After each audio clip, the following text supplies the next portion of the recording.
Stacey with the Side Yard Farming Kitchen, and this week marks week 6 of our CSA harvest. And this week we are spotlighting Fioretto Cauliflower, also known as sprouting cauliflower, sprouting cauli, we like to say around the farm. It is a cross between broccoli and cauliflower. You can see these like long, tender, beautiful stems. So this varietal of cauliflower actually is a little bit sweeter, has more of a grassy flavor, and is more tender than regular cauliflower. And we're really excited. It's our first year growing it. I first heard about it from my friend Katie at formerly known as Fox and Bear Urban Farm. Thank you, Katie. Love this stuff. I fell in love with it, and we're really happy to share with you in your CSA this week. So we're doing a quick little charred sprouting cauli dish with the Salsa Verde, the Italian Salsa Verde, because this is an Italian cauliflower. With all the herbs from the farm, because there's 2 salsa verdes, right? People get confused. They're like, is it with tomatillos or is it salsa verde with all the herbs and olive oil? So we're going that route, and to make it extra special, we like to pickle magnolia petals right around spring, like a ton. We have so many jars of this stuff, but we chop up some of the petals in the salsa verde, a little bit of brine, just for a little extra sweetness and floral flavor. So real quick, let's make our salsa verde.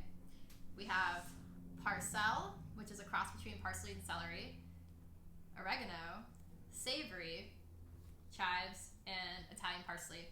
It's already chopped up magically, ready to go here. Thanks to our sous chef Mel.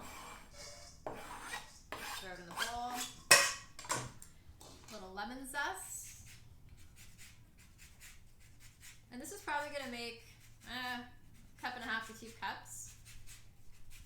So I do like a whole lemon of zest and a whole juiced lemon as well.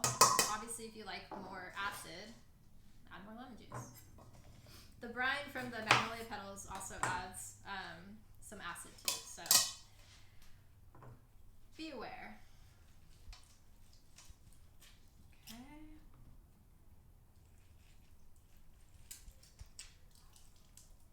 There we go.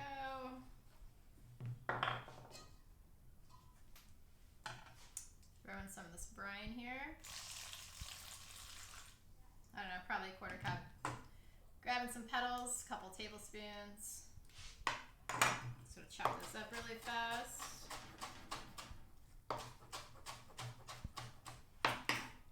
They literally smell like flour candies or something. They smell really good. And they also last for like 6 months to a year in your fridge, depending on what vessel you use. So go ahead and look at that so far. Right? So all we need now is just to season it, a little salt, a little bit of black pepper, and some good olive oil here. And you could use this as a marinade. We like to do wood-fired pork shoulders, lamb legs, all that good stuff, kebabs, things like that. It could be used as a marinade or a nice sauce on vegetables. Can't go wrong. And this also stays good for a really long time in your fridge because the olive oil kind of just acts as a cap right on top of those herbs. Or just even a nice dressing. Okay, I'm gonna add a little bit more olive oil because we have more lemon juice and brine than olive oil, and we don't want that. A little bit more olive oil there. Okay. That's good. I'm gonna add a little bit more salt though. All right, so that's done. Let's move on to cauliflower. Oh, we have a special guest today. Oh, okay. You have something to say? Oh my goodness. Well, this is Bug, the farm cat. What is it? Do you want to help us out? Yeah, she loves cauliflower. So, hey girl. Bug is gonna be 13 in a week, everybody. Aww, happy birthday, Bug. Happy birthday, Bug. Okay. Always wash your hands after touching animals. Before cooking again. Before cooking, but guess what? It's just me and the farm crew eating this, and they don't need to know. So, everything's fine. Thanks, Bug. Cauliflower. Here we go. You want to use as much of the stem as possible because it's so delicious.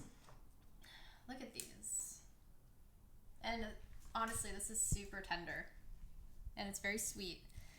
A little trick that we do in the kitchen here is you turn on your oven. We have a convection oven, and you turn it on like super high, 500 degrees. Throw a sheet tray in there, and keep that sheet tray in there for about 10 minutes so it gets super hot. Toss your cauliflower with some olive oil, salt, and pepper, and then just throw it right on a sizzling hot sheet tray. Pro tip, everybody. And it's gonna cook so fast and get some nice color on these guys. So we already did that. You don't hear an oven, right? Well, we did that already. It's already nice and hot. I'm gonna turn it back on though. Sounds like an airplane engine. Here we go. Pull your sheet tray out. Don't forget to use a towel when you grab that tray. Always use a towel. I hear a little sizzle. It's sizzling. Put it back in the oven. At high heat. I still have it at 500. I'm going to check in on it in about 3 or 4 minutes. Flip that tray around. Then another about 3 or 4 minutes. Done. You still want to bite to it. You don't want it to be all mushy and soft. Nobody likes that. And we're back. So now we're ready to plate our cauliflower, sprouting cauliflower. It literally was in the oven for maybe 8 minutes, and you turn it halfway through. So let's plate this up.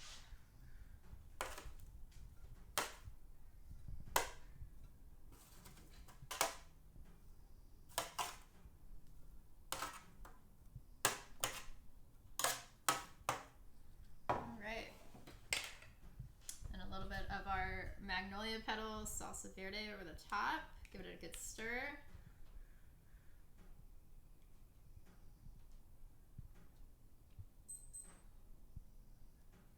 I've been hearing that stopwatch in this kitchen for the last month, and I don't know where that watch is and whose watch it is. That's so weird. But you just heard it, folks. That's so weird. I wonder whose knife bag that's in.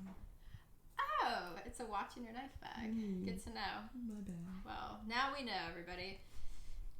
I planted it there specifically just to fuck with you. Yeah, thank you. Mm-hmm. A little bit of malted sea salt. Where's your flowers? You're right. Oh my god, we don't have flowers this time. It's gorgeous on its own. Yeah, look at those pink petals from the magnolias. Beautiful. This is going to be great for a side dish for lunch today. Well, thank you for tuning in for week 6 of our CSA. And I hope you enjoy this recipe, and we'll see you next week. I think we're going to be talking about beets next week, right, Mel? We got the beet. We got the beet. So we'll see you next week.